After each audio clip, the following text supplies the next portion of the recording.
Hello students, आज का हमारा टॉपिक है new synthesis of aldehydes and ketones. Aldehyde and ketones के प्रिपरेशन मेथड्स के बारे में हमने लास्ट लेक्चर में भी डिस्कस किया था।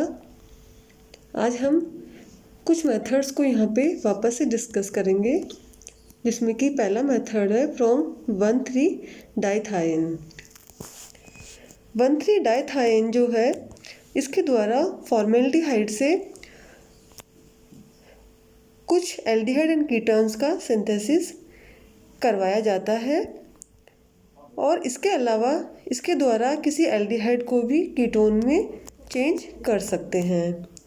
तो यहाँ पे इस मेथड में सबसे पहले क्या करते हैं, फॉर्मेल्डिहाइड या किसी दूसरे एल्डिहाइड की 1,3-प्रोपेन डाइथायोल के मिक्सचर के साथ में बोरोन ट्राईफ्लोराइड ईथर की प्रेजेंस में क्लोरोफॉर्म के साथ में अभिक्रिया करवाते हैं।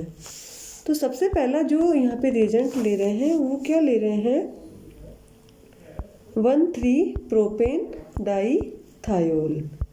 ये 1,3-प्रोपेन डाइथायोल है, इसकी रिएक्शन करवा रहे हैं फॉर्मेल्डिहाइड के एक मॉलिक्यूल से।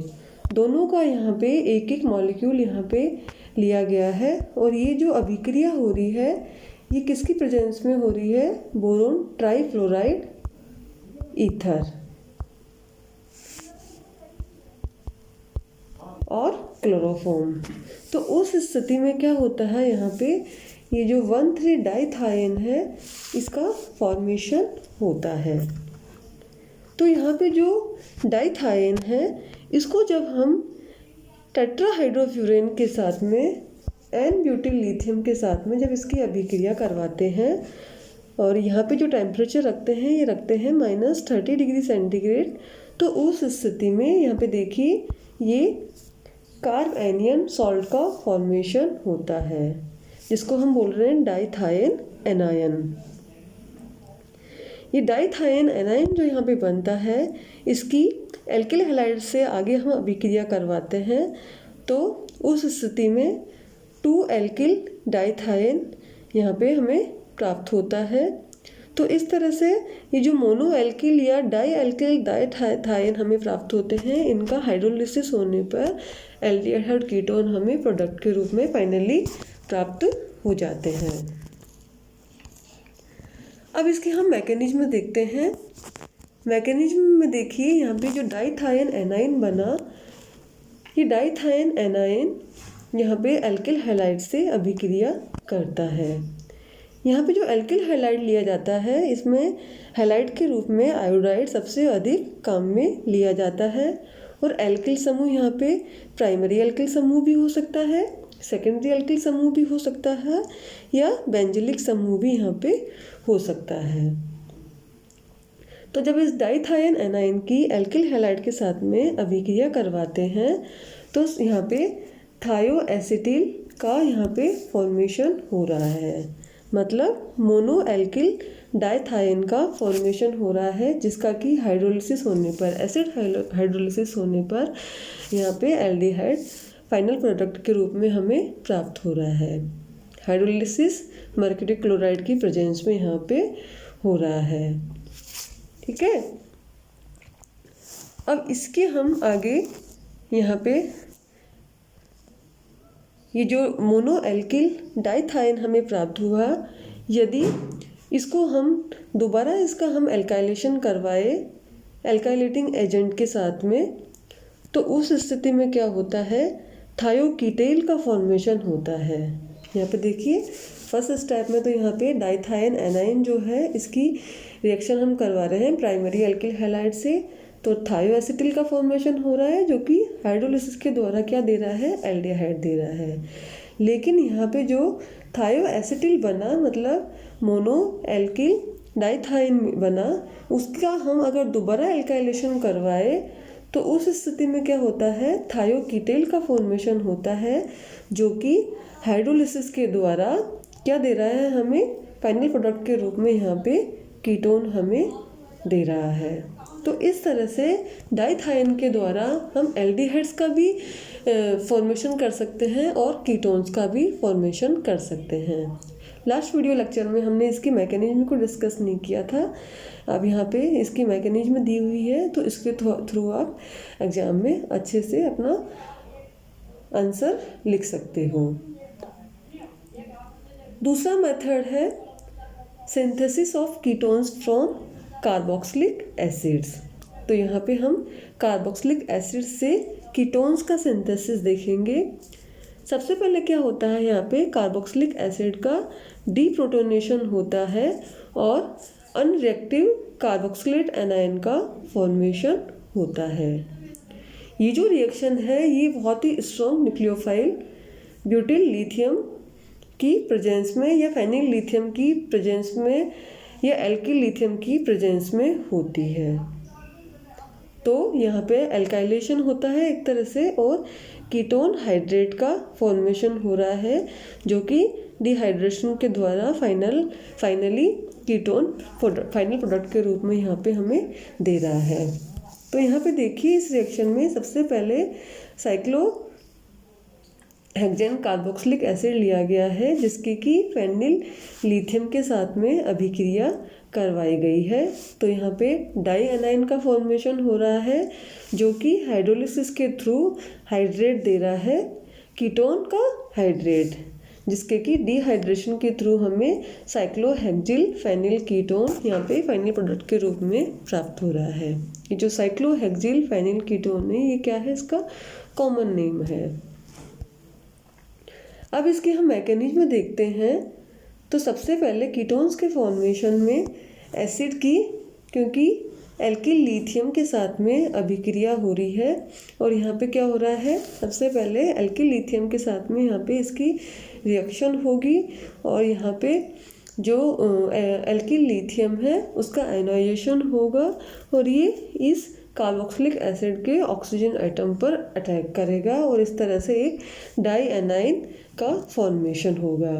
ये जो डाई एनाइन है ये हाइड्रोलिसिस के थ्रू क्या देगा, कीटोन हाइड्रेट यहाँ पे देगा, जो कि अनस्टेबल होता है और एस्टो का एक मॉलिक्यूल ये रिमूव करके फाइनली यहाँ पे प्रोडक्ट के रूप में कीटोन का फॉर्मेशन कर देगा। यहाँ पे जो कीटोन हाइड्रेट बनता है इसके डिहाइड्रेशन की मैकेनिज्म इस तरह से होती है, क्योंकि ये रिएक्शन एसिड की प्रेजेंस में हो रही है, इसलिए सबसे पहले इस हाइड्रेट का प्रोटोनेशन होगा, एक OH ग्रुप का प्रोटोनेशन होगा और प्रोटोनेशन होने के बाद में यहाँ से ये H2O का मॉलिक्यूल एक रिमूव हो जाएगा और प्रोटोनेटेड कीटोन का यहाँ पे फॉर्मेशन हो जाएगा। ये प्रोटोनेटेड कीटोन, क्योंकि रिएक्शन एसिड की प्रेजेंस में हो रही है तो शुरू में एक प्रोटोन का ऐड हो रहा है और लास्ट में एक प्रोटोन वापस रिमूव हो रहा है, तो फाइनली हमें प्रोडक्ट के रूप में यहाँ पे कीटोन हमें प्राप्त हो जाएगा। अगली रिएक्शन है synthesis of ketones from nitriles. इसको भी हमने लास्ट वीडियो लेक्चर में डिस्कस किया था, लेकिन वहाँ हमने केवल इसकी जनरल रिएक्शन डिस्कस की थी।